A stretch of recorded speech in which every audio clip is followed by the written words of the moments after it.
Alrighty, we're going to go ahead and get started here. Okay, great. Thank you. All right, so just a couple of things here about our, new call. This is kind of new for GSNEO to be hosting this Wow Wednesday call, and so welcome to our brand new monthly Wow Wednesday chat for new troop volunteers. And before we get started, I'd like to just give you a real brief introduction on the technology that we're using today. We are using GoToWebinar technology, so you should have a control panel in the upper right-hand corner of your screen, and you're going to see on there that you have, first of all, you can see who else has called in, the attendee list, and you have a question log. So at any time throughout the webinar, you can type a question or a comment into the log, and then we'll do our best to respond to you during the call, to those questions during our call today. We do have to limit the number of questions that we can actually take during the call, just to honor your time, but we promise to get back to you to every question as a follow-up if need be. And this webinar is being recorded, so you will find the link will be uploaded to the GSNEO YouTube page. And just in case someone couldn't make it, or maybe you want to hear it again, replay it, you can do that by going to YouTube, and you would go to GSNEO YouTube channel, and then you can do a search for the recording there. And lastly, everyone's line is muted right now, so in order to minimize any background noise, we'll just unmute your line. If you want to speak, verbally, and we can all hear you, just raise your hand and we'll do that. And your virtual hand looks like it's a round blue button, and it has a yellow hand inside. So when you click that, we see that your hand is raised, and that's how we'll know to unmute your line. So, and by the way, we love to hear from you. It's no fun to just talk to ourselves, and so we're hoping that you will have some questions and chime in.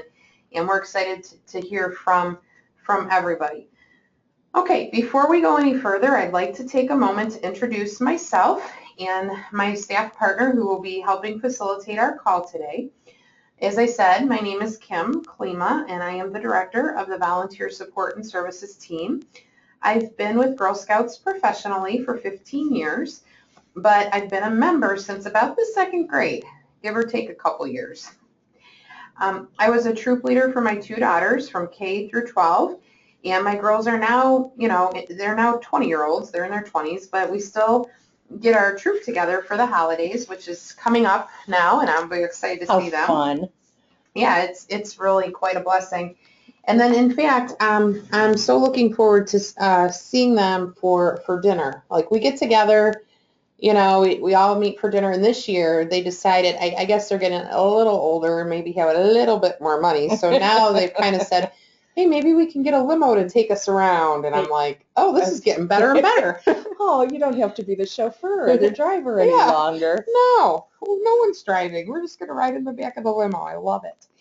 So, and also, not only was I a troop leader, but I served in some other roles like service unit director and organizer and trainer and even a delegate.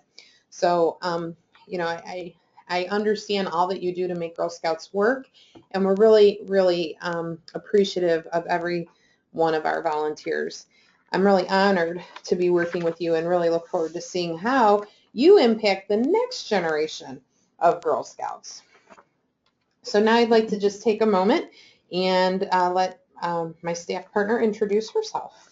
Good afternoon, everybody. My name is Barb Anzalone, and I'm the senior manager of the Volunteer Support and Services team. I've been with Girl Scouts professionally for almost 3 years. Prior to joining the GSNEO staff, I was a volunteer for 20 years. During that time, I too served as a troop leader for a group of girls who from kindergarten through 12th grade, and it's been such a great joy to watch them grow and learn and follow their passions over these many years. And they've just become a group of phenomenal young women. And Also, during that time, I served as a service unit organizer, service unit director, and an adult learning facilitator. So I too, am very familiar with all of the um, joys, the challenges, the concerns, and different things that volunteers are presented with and go through. One of my greatest joys, besides my family, is having the opportunity to work with the volunteers on a daily basis. I'm in awe of all you do for the girls and the adults in your communities, and I can't wait to see how you will discover, connect, and take action as you continue to develop your leadership skills and spread Juliet's dream for the girls. Awesome. Me too, Barb. It's exciting. It is exciting. And, also exciting today, we have a couple folks on the line with us. And I just want to take a moment, and I'm sorry, I don't mean to put you on the spot, Valerie, but I'm going to put you on the spot, Valerie. But Valerie Mariola is a dedicated volunteer who serves in many different roles for the Girl Scouts. And currently she is a lead member on the Volunteer Support and Services Steering Committee, which is a committee that is dedicated to helping our staff team here provide excellent support and service and help for all of our brand new leaders and existing leaders, experienced leaders as well. So Valerie is joining our call today too, and has a wealth of information as she is a cadet leader and a trainer, and she's served in a lot of different roles, right? So Service unit team member. Yes. So Valerie, are you there? I am here. Hey there. Do you want to just maybe take a moment to say hi? Hello there. The reason I'm on the call today, like Kim had said, is that, I am trying to work to improve things to make it better for our volunteers who are just getting started. So I love to hear your concerns and where you might be a little frustrated at this point, so that, not only can we improve it for you, but we can improve it for future groups. I've been telling Kim that with this new volunteer toolkit and new way of doing business as a Girl Scout, it's kind of hard for us older people to understand where younger ones are coming from. And I you can be old and you can be a troop leader, but people that are new to Girl Scouting, we want to hear your frustrations, because oftentimes we think of it as, this is very basic or very easy, and we don't understand your frustration. So that's kind of why I'm listening in today. Thanks, Valerie. And that's kind of I think what Valerie's speaking to is our desire to continually improve our services and to be very open and receptive to the input and the feedback of our volunteers at every step of the way, whether this is your first year or your 10th year. How can we improve your experience and make sure that that you have all the tools that you need to be, your best leader. And so, Valerie, I thank you so much for your dedication to that, because you put your money where your mouth is. When you say that you're interested in making those improvements, you don't just say it. You show up and you help us with those things, and we really appreciate that. And to that extent, I would say too that process improvement and there's all kinds of volunteer opportunities at Girl Scouts, even beyond Definitely. the troop leader, So, once you're in, you're in. We like to say once a Girl Scout, always a Girl Scout, but there's so many ways to be involved and to help us, over the next 100 years to continue to grow. And not only for just those who have taken on those primary troop roles, but for parents and community members to have a role in Girl Scouting. So if you know of somebody who, they may not have a daughter, but gosh, that doesn't mean they can't be a Girl Scout and join in the fun. And, we love dads too. Yeah, we do love dance. There's always a yeah. position and a job to be filled. Yeah, and I think about the fact when you say that, Barb, is Juliet Lowe, our founder, was not a mom. Right. She did not have her own children. She had many children through Girl Scouting, but even our founder is a good example of that. So, all right, well, great. And we're already getting some questions in the question log, so that's exciting as well. Let's go ahead and this month our focus is on being girl-led, our 3 processes. And so, we know that Girl Scouts has always been a leadership organization for girls, adults, and volunteers alike. Ooh, let me change my screen here real quick. There we go. And, so we have a really rich history in the Girl Scout leadership experience. The Girl Scout leadership experience encompasses everything we know and everything we love about Girl Scouts. So when we say that, we're talking about what you do at the troop level, when you're camping, when you're working on badges or patches and cookies and all of those things. The Girl Scout leadership experience enhances all of those elements with critical leadership processes and outcomes. So on your screen, we have this engine, right? It's a train. And this illustration really depicts the Girl Scout leadership experience, Girl Scout activities, and how they do them result in the outcomes that empower girls to become better leaders. So as you work from left to right on this train, you can see that through discover, connect, and take action. And when your girls are leading and learning by doing, and it's a cooperative learning environment, that there's many benefits. They're gaining that skill and knowledge, and then ultimately they're developing the courage, confidence, and character. So when you're volunteering, we spend a lot of time about what should we do, how do the journeys work, and all these kinds of things. And those are important things, but it's not just what you do, it's how you do it. And that's really what makes Girl Scouting fun and meaningful for girls. It also does it for them. For them, yeah. For the volunteers. Absolutely. It makes us unique, right? Mm-hmm. So, we talk about discover, connect, and take action. What does that mean? When girls discover, they're kind of getting an understanding of the environment, what they're all about, what are their values, how do they see the world, what are they observing? And then when they connect, girls are connecting the dots. It's exactly what it says. They're connecting what they're observing to some realities in their life, and they're learning about other people and how things relate to what's important to them and what inspires them. And then once they connect those dots, so they see what's going on and they think about, okay, well, if that's true, and these are my observations, what does this mean for me? And now that I've figured all that out, what am I going to do about it? How am I going to put this in play?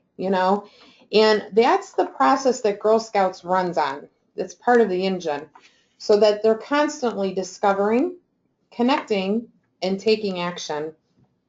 And that's, a process that you're just going to, it doesn't matter what age your girls are, they're just going to keep going back around that process. Discover, connect, and take action. I know one of the questions that we have in the question log, it's from Jennifer, and she said, we're a brand new kindergarten Daisy troop, and we've had our second meeting. Yay, Jennifer. Congratulations. Welcome aboard the engine.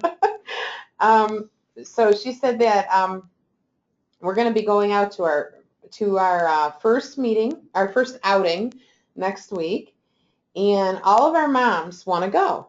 They all want to go, but we want this to be focused on the girls.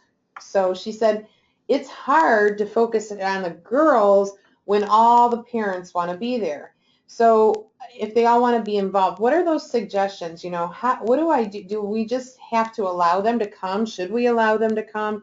How does that play in to being girl-centric if every girl's mom is present with us, And so I think that, when we think about that, that's, first of all, I would say, and Valerie, you might want to add your 2 cents to this too, but I would say that what you're experiencing is excitement from the parents, that they want to be vested in their daughter's experience. And there's certainly room for all of those moms to be vested. But there's a big difference between being there and contributing to the experience. And so I think one of the most important things, you don't want to put that fire out. You want to make sure that your parents understand the Girl Scout leadership experience too. It's important that our parents are always engaged in our troops, but as the leader, you're gonna really want to watch, because parents can become helicopter parents, and that does take it away from it being girl-led. So a few suggestions is, make sure those parents understand that they're there to participate in the group. They're not there, it's not just a mom and me type activity. And maybe consider a few jobs and remember, buddy switches. And, if it's your first activity away from your meeting place, that could be another reason parents want to participate until they get, they begin feeling comfortable with the leadership of the troop. But I think it's always important to let the parents know in what capacity they're participating in that day. Yeah, so all this great information that we're sharing, and we're teaching about Discover, Connect, and Take Action, and how do we incorporate the girls and make this girl-centric. You're right on, Jennifer, with that. But let's share that information with the parents too, so they understand the model and they can be, an integral part of developing the Girl Scout leadership experience. I know, Valerie, what would do you have any other words of wisdom on that? Yeah, I will say that as a Daisy, you have to consider the safety of the girls, and you didn't mention how you're going to be traveling to whatever outing you're going to.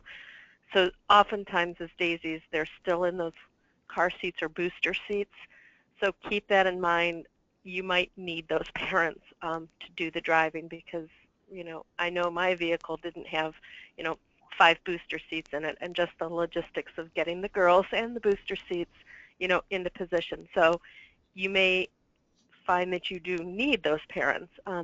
The other thing, you didn't say what your whole activity is, but if you can find a way to keep parents busy aside from the girls, and this might be doing something of service to whatever organization you're visiting, that the parents can be involved in if they're not directly helping you at the girl event, so that they're not chattering in the background or having conversations that distract the girls.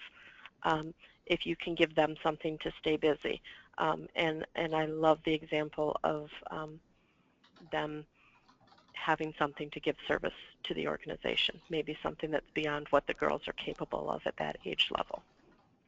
That's great. Awesome. Those are great words of wisdom, Valerie. Thank you.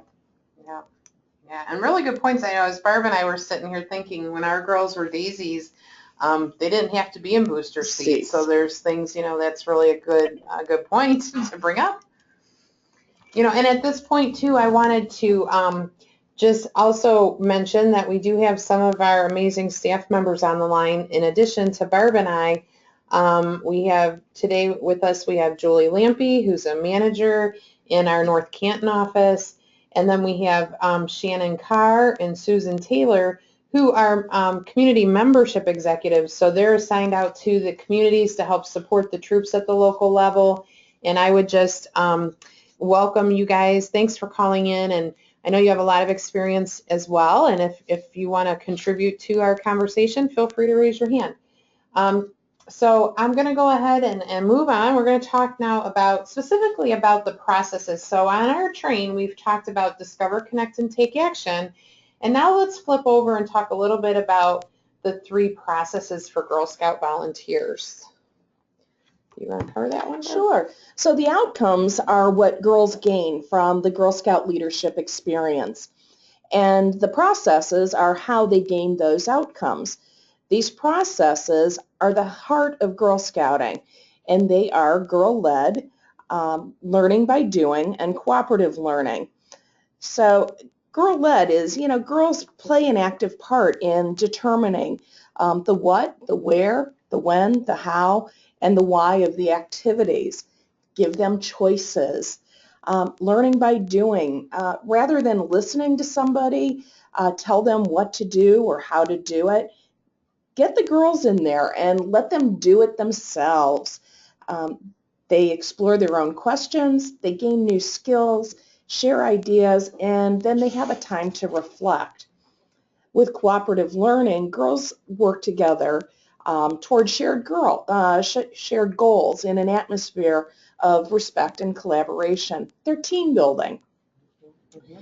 There is a great little video, and if you haven't had a chance to watch it yet, take some time. It's called How to Have Fun with Purpose with Girls.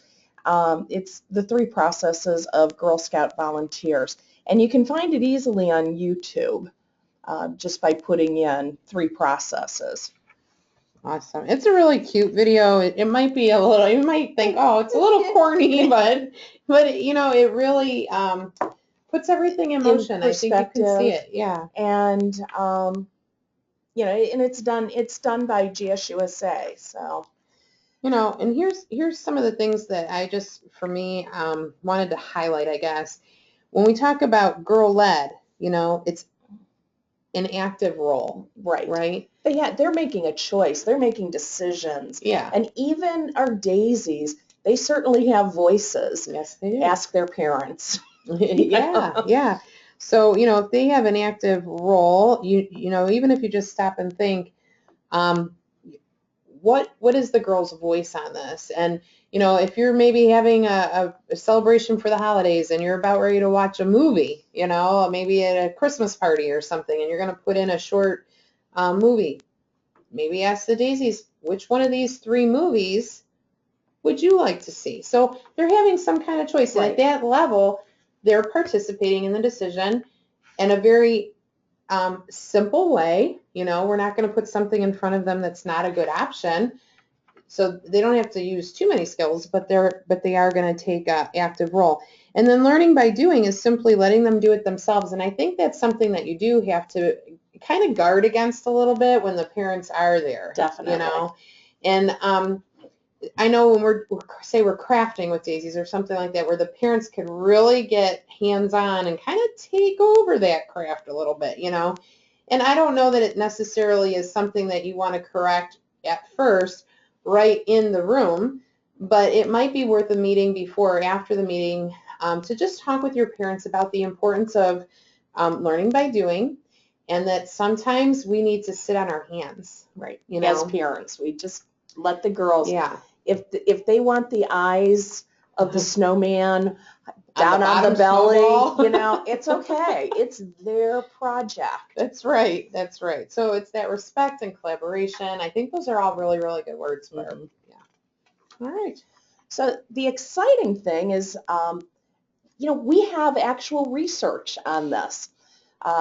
If you don't know, the GSRI is the Girl Scout Research Institute, and in 2014, girls who experience the 3 processes and a journey are more likely to develop leadership skills. It's like 81% to 37%. That's incredible. Also, according to the alumni research study, those with 3 or more years in Girl Scouting fared much better than short-term alumni with regard to sense of self, civic engagement, education, socioeconomic status, satisfaction with life, success, leadership, and relationship status. And that really excites me because, I look back on the years as a troop leader, and I see that in the young women those that are young women now who are, in their late 20s, and they're having these successes, and they're in very good places in their lives. Yeah, and they attribute it. And they attribute it to Girl Scouting. And I think too, the benefits are so strong, and I think that's a big part of it. I know we have a question in the question log from Jessica D, because she said apparently this troop has two Jessicas for leaders. There's Jessica G and Jessica D. Ooh, that becomes confusing. It's awesome. But they just started this junior/cadet troop in Youngstown, and they were wondering if we could discuss or give some tips on how to get families more involved in our urban lower income areas. And so, what you just said, Barb, recognizing that Girl Scouting is so impactful, and it's all these things that we want for our girls because we know it's going to make a difference. And even in these socioeconomic, we have a very diverse community, but regardless of the socioeconomic status, Girl Scouting has a major income. So how or what advice maybe would you have, or someone else on the phone, for engaging families in low income areas? I guess you think about what would some of the barriers be, and then how would you overcome those barriers? So I don't know, Valerie, do you might have a wise input on that one, or any of our other staff members?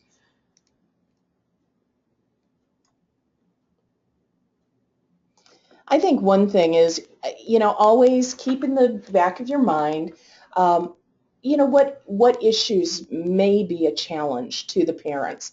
In some areas it's transportation, some areas it's definitely finances. So it's keeping them engaged and aware of, things that the troop wants to do. You definitely don't want to plan an activity or an event that may be difficult for parents to finance. However, if everybody participates in some way in the cookie sale, then that money can help relieve some of the stress that financing an activity might produce for our families. So I think it's important that, families can be engaged in so many different ways, whether it's chaperoning, helping to chaperone, helping to come up with a craft. Maybe it's letting them, decide letting them work with the girls in a journey or something.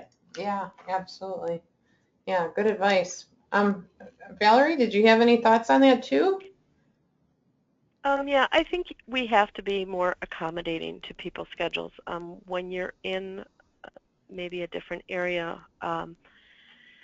you have to be aware of, parents who work nights, or parents who work weekends, or, parents who just aren't able to be there, at an after-school meeting. You have to be more accommodating. And the other thing is, I think a lot of times you have to be more accommodating of the tag-alongs that you might get, a younger brother or a sibling. And as long as you're willing to accept that as, your extended troop, you may have more family participation if another sibling, can come to an event or something like that. That's a really good point. With a parent. Yeah. Yes, definitely. And I have found too, to be honest, especially if you have juniors and cadets, that having a discussion, at your troop meeting and talking with the girls about, as we're planning ahead and as we're thinking about all the wonderful things and ideas that we have, what might some of the barriers be for our families and our troop? We know that, Susie's mom works in the evening, and Brenda's parents, have to share weekends, and right. Or you have these different barriers, and every family has some challenges. And so, how can we accommodate? What can we do that might alleviate some of these challenges? Maybe we can buddy up, or maybe we can do this event after our cookie sale or something like that, so that I think whenever I have taken challenges like that to my girls, they always came back with an astounding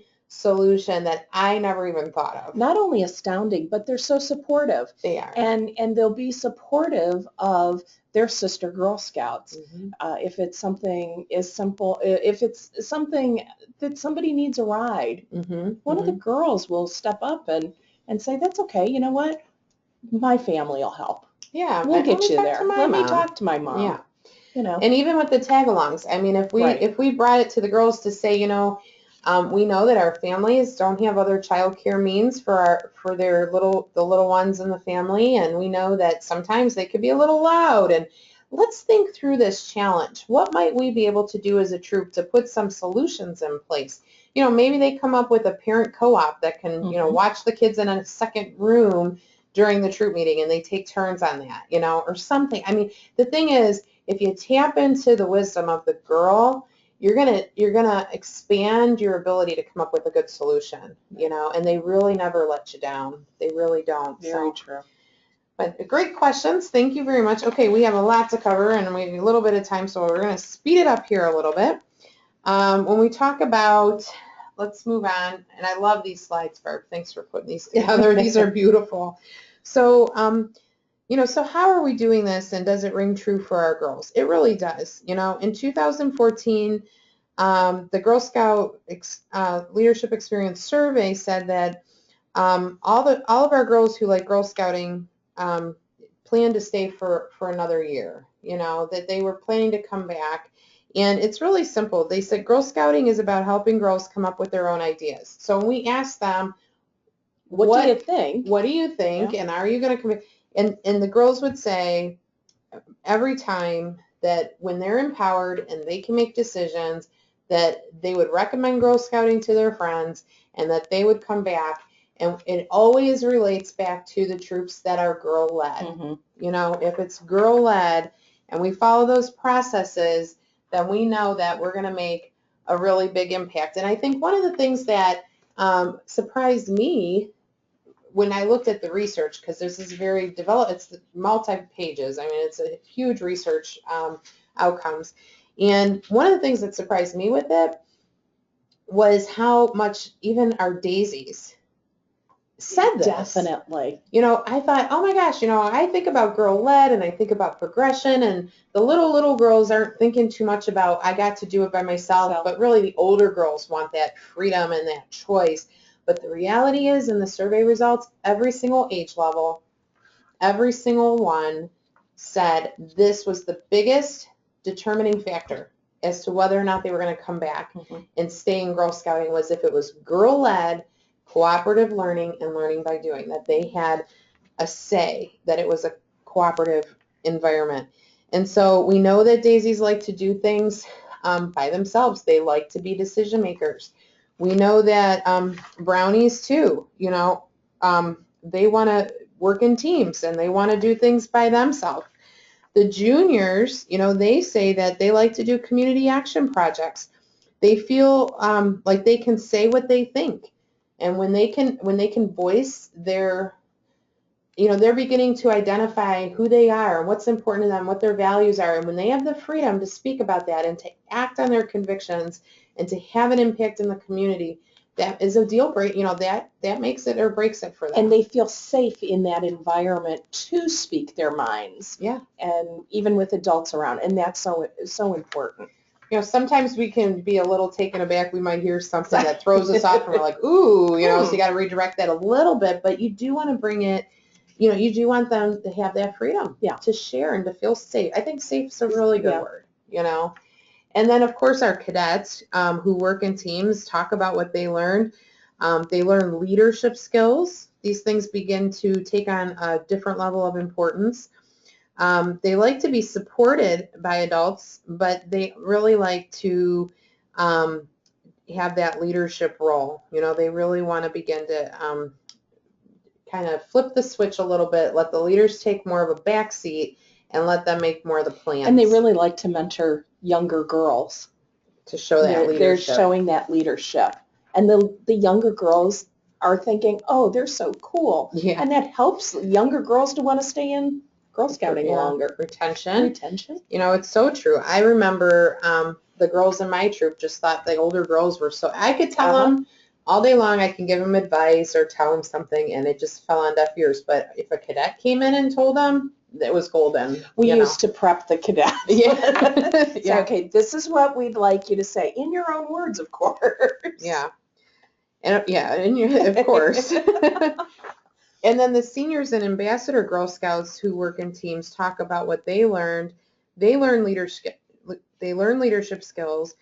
They do things in real world, in the real world that really make a difference. It's not just just and they're seeing it. Token. Right. Yeah. But it has an impact and it makes a difference, and they see it. They're seeing what they're doing, having that impact in their communities. They want to see the results, they want to see that it made a difference. And so as you can see, there's a lot of common things here, common themes, and it doesn't matter which age level, from daisies through ambassadors, the girls have some strong opinions about what they like. And every single time, those troops are following the girl processes. Mm-hmm. They're letting the girls lead, and they're incorporating their voice into the decision-making processes. And they do it more so as the girls get older, but it's definitely a common theme. So, let's throw a question out for the participants. What does girl-led mean to you? Anybody? Yeah. You can either type it into the question log or raise your virtual hand. What does girl-led mean to you? So we're going to give you guys a couple seconds to put your opinions in there. You might want to write something in to the question log. And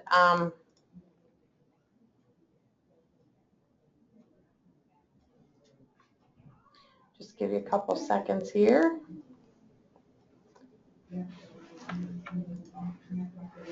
Okay.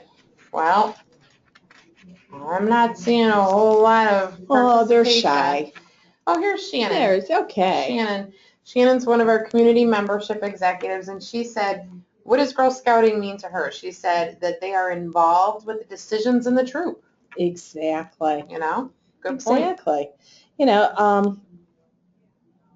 Girl-led means that girls of every age take an active and age-appropriate role in figuring out the what, when, where, when, how, why, all of those of what they do. Letting girls lead is very important because it's a vital component of the Girl Scout experience. So we have a poll we're going to have you take, and there you go. Is it all set? Okay, yep. So basically what we'd ask is that how many of you agree with the principle that the girls can become confident in their ability to lead in school, their community, and in their work through having opportunities to practice leading other girls in a safe environment through Girl Scouting? Do you strongly agree, disagree, or you're really not sure?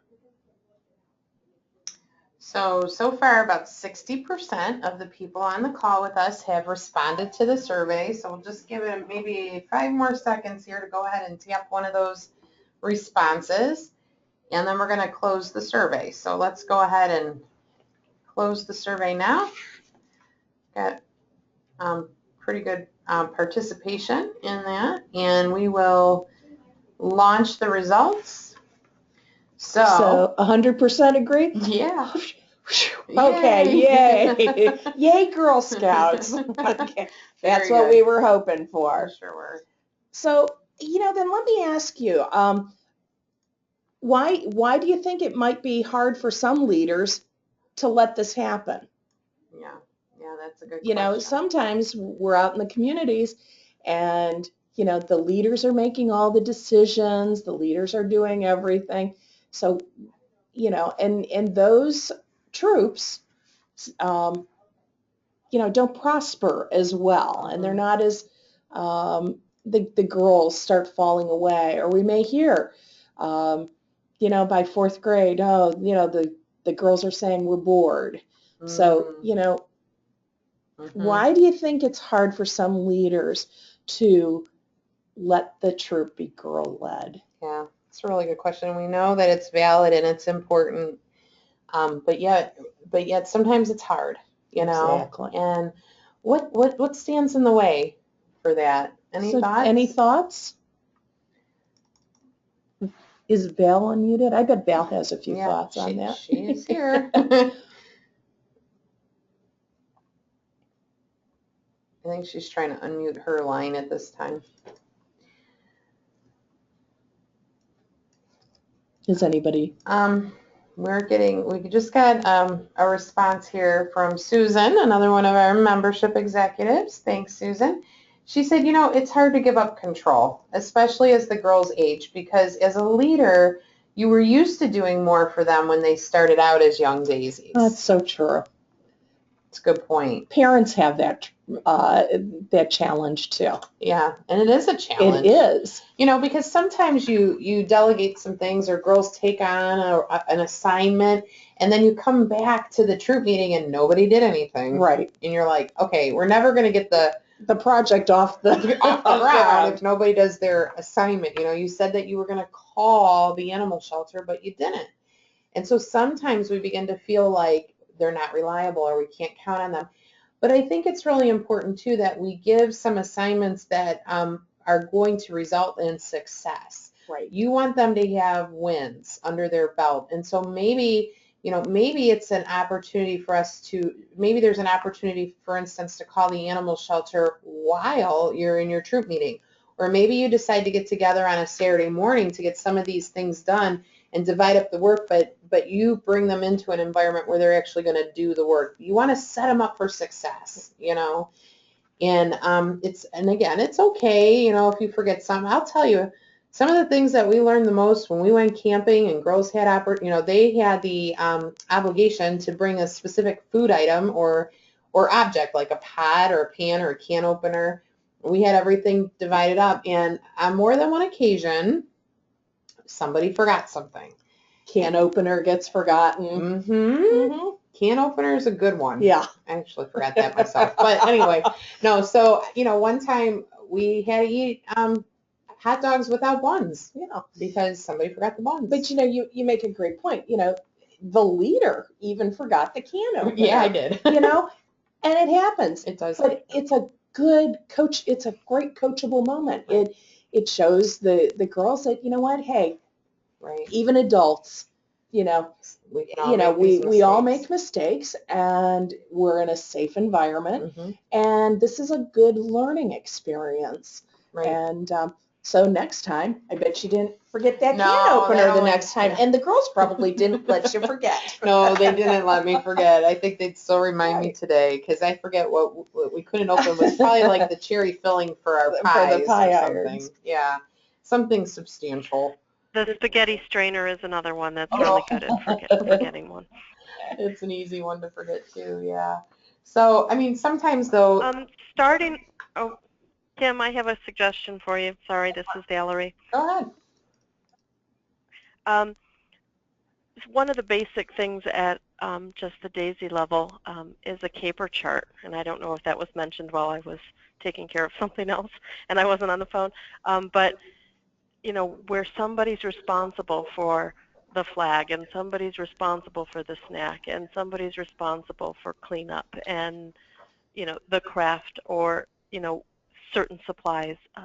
Having a caper chart where everybody feels that they're a part of the process, and then it gets switched monthly, is a great way to get young girls started in taking responsibility for certain items of the meeting. And I think you make a great point. It's teaching the girls that they're taking responsibility, and these are their choices.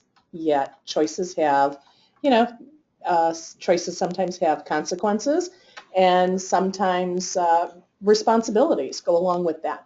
So Right, absolutely. Great. So let's talk about learning by doing, the second process. As we mentioned earlier, we know that girls want to do things, not just talk about doing things, so this is directly linked to being girl-led. Girls learn by doing. And, has anybody ever heard the quote by Confucius that says, I hear and I forget. I see and I remember. I do and I understand. my troop, we had a saying in our troop, and it was see one, do one, teach one. And that's how we discovered, connected, and took action. There you go. That's awesome. So is this true for you too? We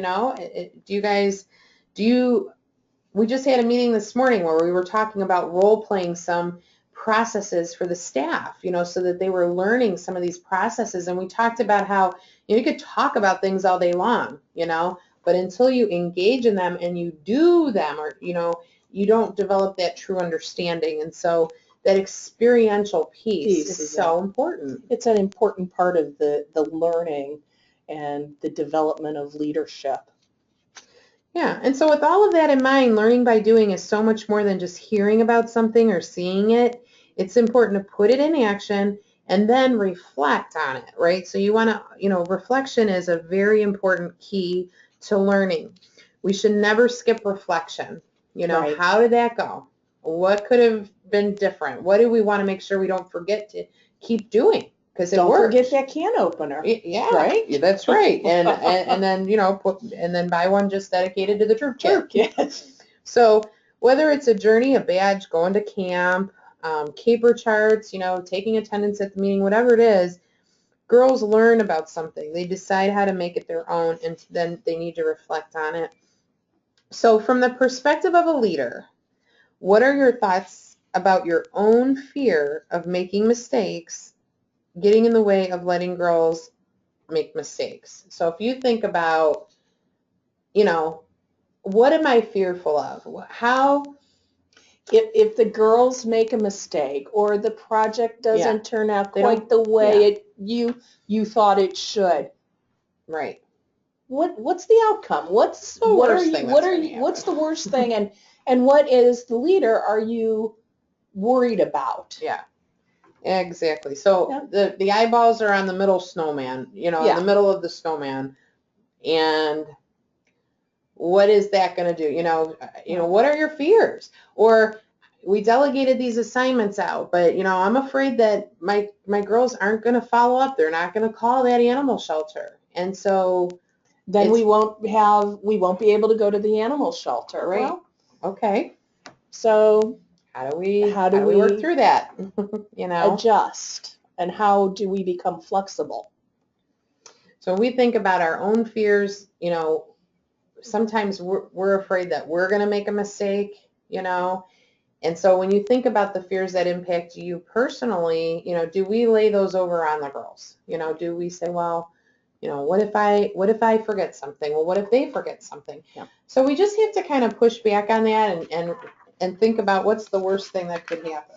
And I think as long as our leaders have followed safety activity checkpoints, and the girls are aware of what those are, and we've done everything in our power to make it a safe activity or a safe meeting, then it's okay to let the girls. It's okay to fail sometimes. It's okay to let the girls, make a mistake or fail, because that's how they become resilient and they understand going forward and going through life. We're not all perfect. We're going to have failures, and you have to learn to improvise, and you have to learn redirect, to deal with those sort of things. So then finally, cooperative learning, that's pretty straightforward. We have one more quick poll for you. We're going to open that up. If you could respond to this one. How do you have jobs or volunteer positions that require you to work with others? So, think about the work that you do, and, do you have to work with other people? We certainly know that being cooperative and working in teams and working with other people is a big part of day-to-day living, Living. right? So when you think about your own role in the community where you serve or in the job that you have, you know, do you work with people, or maybe, you know, no, you don't, or maybe you're like, as in people? I work at an animal shelter. I don't have to worry about people. I work with dogs, you know. That would be fun. It would be fun. It would be fun.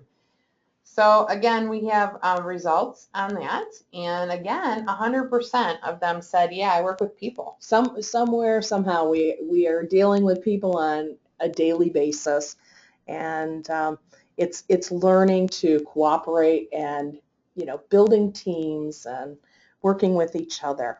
That's right. So we know how important it is. You know, and then we mentioned earlier too that reflection is really important. Yeah.